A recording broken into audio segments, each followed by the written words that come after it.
Hi everyone, welcome to Tech with Obi. This is Ojasvi Bharadwaj and welcome to video 3 of Object Oriented Programming playlist.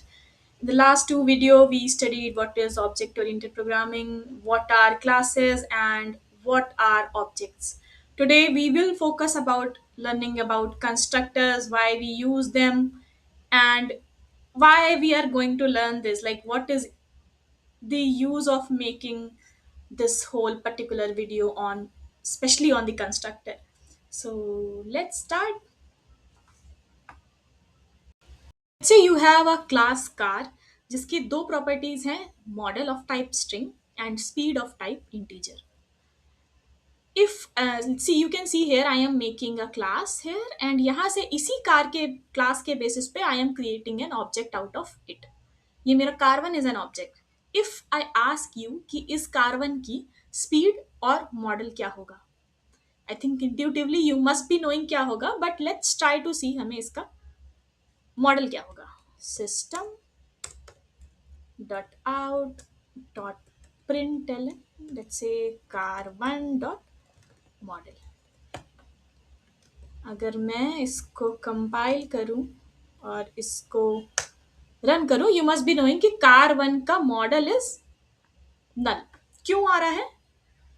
Many people think that Java magically default values allot करता है instance variable किसी के भी class को, but that is not true. Java magically नहीं करता है. यहाँ पे एक कॉन्सेप्ट आता है कंस्ट्रक्टर का. व्हाट कंस्ट्रक्टर डज इट कि जब भी आप एक ऑब्जेक्ट को डिफाइन करते हो, whenever you declare an object and whenever you initialize an object, Java gives default values to these two, I mean this object using a constructor. Java अपना एक डिफॉल्ट कंस्ट्रक्टर चलाता है जिसमें डिफॉल्ट वैल्यूज देता है इन instance variables को.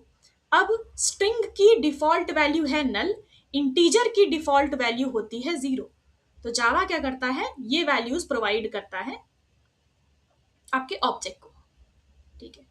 Let's say you have a garage, or let's say you have a showroom. Let's not call it garage. You have a showroom जहाँ पे आपके पास मल्टीपल टाइप की कार्स हैं, Hyundai और Aura, Audi, BMW and what not. आपके पास बहुत सारी cars हैं उसमें से. What do you think is the best way? क्या आपको सबसे पहले क्या करना चाहिए? आपको अगर पता है कि एक कार है और उस कार का एक मॉडल भी है, इज इट बेटर वे कि आप कार को बनाते हुए ही उसका मॉडल दो, या फिर जैसे कि आप यहाँ पे भी कर सकते हैं, car one dot model equals to let's say BMW and I'll save it and I will compile and I will run it. अब आपकी कार की वैल्यू, अरे सॉरी, मॉडल की value will be BMW.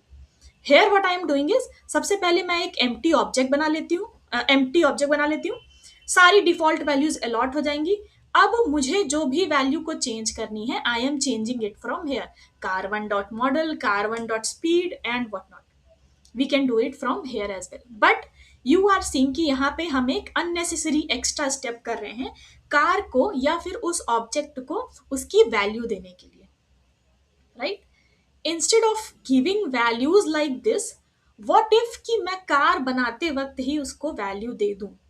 What if मुझे जो भी values देनी है I can give while initialising the car itself. उसके लिए हम क्या कर सकते हैं, एक बना लेते हैं कंस्ट्रक्टर जो कि क्लास में जाता है. ठीक है. अब इस क्लास में कंस्ट्रक्टर मैंने बनाया जहां पे मैंने दिया string model and integer speed. I do this. Here what I am doing, यहाँ पे मैंने क्या किया, this dot model will be model and this dot speed will be speed. I hope this is clear. मैं क्या कर रही हूँ कि यहाँ पे मैंने एक constructor, this is like a function but it is not a function. मैंने क्या किया, यहाँ पे एक कंस्ट्रक्टर बना लिया जहाँ पे मैंने स्पीड और मॉडल और स्पीड को एज अ पैरामीटर लिया. पैरामीटर लेके मैंने क्या किया, दिस डॉट मॉडल को अलॉट कर दिया जो भी पैरामीटर लिया है. Now you must be thinking कि हम यहाँ पे व्हाट इज दिस. यहाँ पे दिस डॉट मॉडल, यहाँ पे this refers to the object which is calling this class, या फिर जो भी इस क्लास को कॉल कर रहा है, जिस इस क्लास से बना हुआ जो भी ऑब्जेक्ट है, that is referring to this. I hope this is clear. अब सिंस वी हैव कंस्ट्रक्टर, हम यहाँ पे car one equals to new car empty देने की जगह यहाँ पे वी कैन डायरेक्टली गिव कि कार का मॉडल BMW होगा एंड स्पीड विल बी 10. तो यहाँ पे आपको ये एक्स्ट्रा स्टेप करने की ज़रूरत ही नहीं है. Now if I, let's say I call it Aura, let me save it, let me compile and let me run. You can see कि आपने यहाँ पे पैरामीटर को, I mean you gave model and speed as a parameter. ये आपका internally constructor को call करता है और यहाँ पे वैल्यूज चेंज हो जाती हैं automatically. I hope this is clear so far. अब यहाँ पे 3-4 चीजें जो आपको ध्यान में रखने वाली है.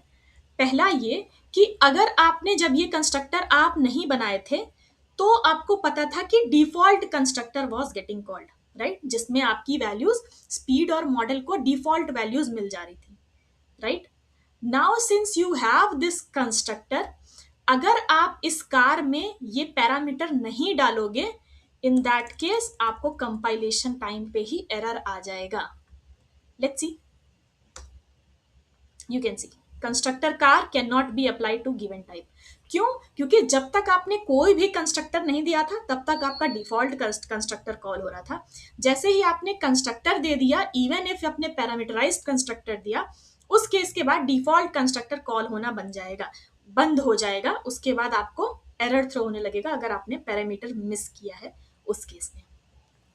दूसरी चीज ये कि आपके कंस्ट्रक्टर का नाम should be same as car का, सेम एज क्लास का नाम, राइट. जैसे कि यहाँ पे क्लास अगर का नाम अगर कार है तो constructor will be also a car. I hope this is also clear. Third thing is constructor का कोई भी रिटर्न टाइप नहीं होता है.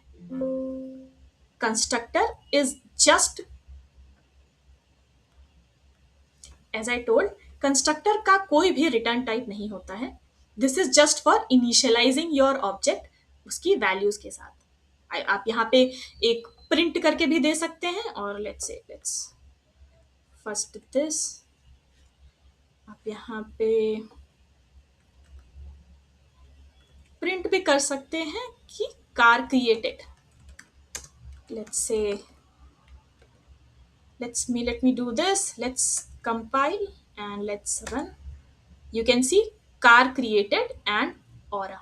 यहाँ पे कार क्रिएटेड पहले क्यों लिख के आया? बिकॉज जैसे ही मैंने ये ऑब्जेक्ट बनाया, सबसे पहले आपका कंस्ट्रक्टर कॉल होगा, ये दोनों वैल्यूज सेट होंगी, आपका कार क्रिएटेड कॉल हुआ, और उसके बाद मैंने ये system dot out dot println किया car one dot model के साथ. I hope this is clear to you all. Why we are reading about constructor in the first place is because इस constructor के साथ you can play a lot and you can do a lot more with object oriented programming.